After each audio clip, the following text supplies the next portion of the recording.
moi je suis la reine des galères, donc ça veut dire que ça m'arrive tout le temps en fait. Il y a toujours des plans galères. Et donc aujourd'hui je vais vous raconter l'une des pires galères qui m'est arrivée et ça concerne le logement à Londres. J'ai fait une école d'ingénieur et il s'avérait qu'en deuxième année on devait valider des semaines à l'étranger, ce qu'on peut faire via un stage. Moi j'ai eu la chance de trouver une boîte à Londres et du coup j'étais super excitée. Du coup je me suis dit bon bah c'est parti, faut trouver un appartement, c'est la première étape. Le problème c'est que la boîte dans laquelle j'ai été prise pour un stage a plusieurs bureaux dans Londres et comme une idiote en fait je me suis juste gourée de bureaux. Comme je voulais pas avoir à prendre les transports en commun pour aller à mon travail parce que les transports en commun sont ultra chers à Londres, et bah je me suis dit que j'allais centrer mes recherches autour du bureau auquel j'allais travailler. Ce que j'ai fait, et j'ai même trouvé un appart avec une dame en fait, une dame d'une trentaine d'années, qui cherchait une fille pour louer la deuxième chambre de l'appart dans lequel elle était. Du coup on fait une visio, tout se passe très bien, on a l'air de bien s'entendre, on s'est dit bon bah ça va le faire quoi.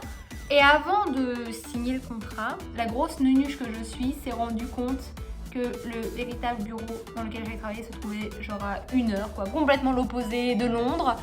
Et du coup j'étais trop embêtée, j'ai dit bah je suis vraiment désolée, en fait je suis vraiment trop bête, je me suis trompée d'adresse où j'allais travailler et tout. Et là bon la dame a été très compréhensive et puis elle fait ah oui je comprends, bon bah, ça arrive, vous en faites pas. Surtout que je m'étais prise quand même vraiment à l'avance, plusieurs mois à l'avance, donc elle a pu largement se retourner en fait et trouver quelqu'un pour louer à l'appartement. Bah voilà quoi, du coup j'étais un peu dégoûtée, mais bon, je me suis remise à rechercher des appartements autour du coup de la véritable adresse où j'allais travailler. Je suis allée sur des tonnes et des tonnes de sites, enfin ça m'a pris des heures et des heures. Et là je trouve un appart qui a l'air ok, et du coup je me dis je vais écrire à cette personne. Là je pose d'abord des questions sur l'appart, et après je pose des questions avec qui je vais vivre et tout, et en fait je me suis rendu compte à ce moment-là que c'était un mec de 50 ans quoi, et qu'en fait j'allais me retrouver toute seule à vivre avec lui. Bon pas plus d'a priori que ça, mais je sais pas, ça me mettait pas à l'aise à ce moment-là, quand on connaît pas franchement la personne, et puis cette personne me mettait clairement pas en confiance. Donc bah je me suis dit, je lui ai dit bah désolée ça m'intéresse pas, je poursuis mes recherches, et puis bah merci pour vos renseignements, bonne journée, au revoir. Et là en fait le truc c'est que le mec il l'a vraiment ultra mal pris, il a pas arrêté de m'harceler, à continuer de m'écrire, à me traiter de connasse et tout, enfin franchement il était ultra violent. Et là il me dit oui je vais aller voir votre boîte, je vais aller voir les patrons de votre boîte pour leur dire que vous êtes quelqu'un de pas fiable.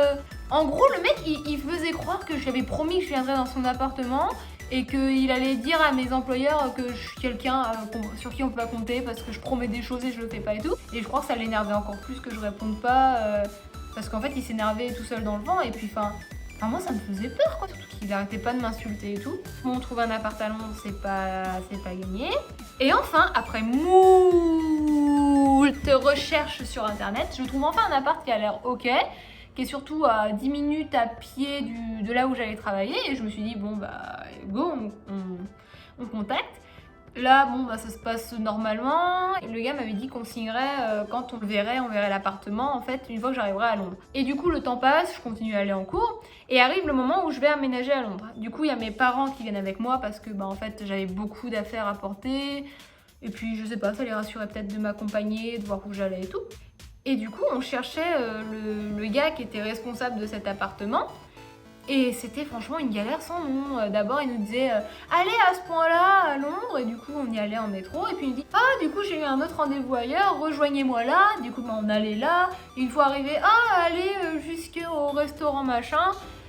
Bon déjà on a trouvé ça un peu chiant parce qu'on se trimballait des tonnes de valises, il nous faisait un peu balader partout. Donc mes parents ils commencent à me dire c'est quoi le truc que t'as trouvé Romane? Et là on arrive et le gars genre il nous attend dans un kebab, enfin j'ai pas de problème avec les kebabs on s'en fout, mais le mec il veut nous faire signer un truc dans un kebab, on fait ok, il me fait je vous offre une boisson, non ça va aller. Et là le truc c'est que nous en fait on voulait le voir parce qu'à la base il était convenu qu'il nous emmène jusqu'à l'appart, qu'on le voit de nos propres yeux et qu'après on signe ou pas. Et là le gars il me dit j'ai pas le temps, je vous emmène pas voir l'appart, il nous montre les mêmes photos qu'en fait il y avait sur le site, vous le prenez ou vous le prenez pas. Moi c'était un peu la première fois que j'allais habiter toute seule à l'étranger et tout, du coup j'étais un peu perdue. Il fait ok bah écrivez au propriétaire un mail où il y a écrit j'ai bien vu l'appartement, il nous plaît, on le prend. Et moi je fais mais oui mais on l'a pas vu l'appartement. Du coup je commence à écrire le mail. J'approuve avoir vu des photos de l'appartement. Voilà cette nuance qui pour moi change tout. Et on veut bien le prendre dans l'état qu'il est sur les photos. Donc ça veut dire que si c'était pas dans l'état des photos, enfin je sais pas si ça serait passé ou pas, mais... Et là il me fait montrez-moi votre mail avant de l'envoyer. Et là je lui montre.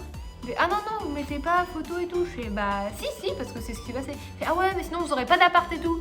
Et du coup je sais pas, sous la pression, et en fait je me trouve vraiment débile d'avoir fait ça, mais à ce moment c'est la pression quoi. Et bah j'ai enlevé de nos photos. Et puis voilà quoi, on a eu l'appart, on a dû verser une caution, c'était 2000 €. Donc bon voilà quoi, un peu les boules, bon 2000 € si ça va pas. Et du coup bah on va à l'appart avec mes parents après, sans le gars bien évidemment. Et l'horreur de l'appartement, c'était dans un quartier un peu chaud. Et puis la porte genre elle était en verre mais toute faible. Elle tenait pas en fait la porte, un gars il mettait un coup de pied comme ça. Bah en fait c'était fini quoi, il passait. Et du coup on fait bon, on monte à la chambre, je vous mettrai des photos, mais il fallait genre une échelle pour rejoindre la chambre.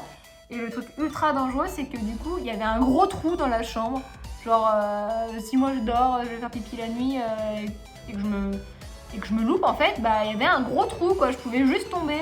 Et puis la chambre était vraiment pourrie, miteuse, enfin ça ressemblait pas du tout aux photos.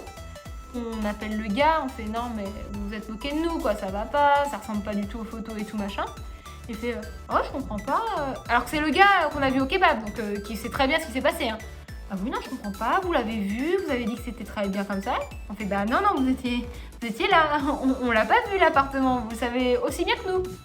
Il fait bah non je comprends pas, vous dites que vous l'avez vu, regardez il y a un mail qui dit que vous l'avez vu, que tout va bien, que vous prenez comme ça. Et là, bah, on a compris qu'on s'était fait arnaquer, quoi, On a compris qu'on s'était fait arnaquer, clairement, quoi. Bon, on a porté plainte, on a essayé de récupérer les sous, quoi, parce que... Mais impossible, quoi, bon, on n'a jamais revu les sous. Hein. Et du coup, là, on recommence à zéro, faut trouver un appart. Et on arrive à trouver, finalement, une petite agence. Et donc, on trouve un appart, mais le problème, c'est qu'il n'y avait rien autour de mon bureau. Et c'était tout à plus de 45, 50 minutes, 1 heure à pied. Et du coup, bah, j'ai été obligée de prendre un abonnement de métro. Et là, vous pensez que les galères sont terminées, que j'ai trouvé un appart et que tout va bien, mais non. Dans la galère, encore de la galère. Bon, je crois que la vidéo était assez longue, mais je vais vous raconter les galères qui me sont arrivées avec mes colocs. C'est franchement trop drôle, donc voilà, je vais vous raconter et mettre des photos à l'appui, bien sûr. En tout cas, si ça vous a plu, bah, n'hésitez pas à mettre un petit pouce. Et puis abonnez-vous, c'est gratuit et puis ça me fera plaisir, ça... Voilà, quoi, ça m'encouragera à continuer. Et du coup, dites-moi en commentaire si vous avez déjà eu des galères comme ça en ce qui concerne les logements, que ce soit dans votre pays d'origine ou à l'étranger, parce que bah, ça m'intéresse. Et encore, je vous ai pas raconté parce que j'ai aussi eu des méga galères en Suisse. Franchement, je crois que franchement, je vous ai dit, je suis la reine des galères. Il y en a beaucoup à raconter, quoi. Voilà, portez-vous bien. Bisous. Ah, et les photos de mon appart sont sur mon Instagram. Allez checker.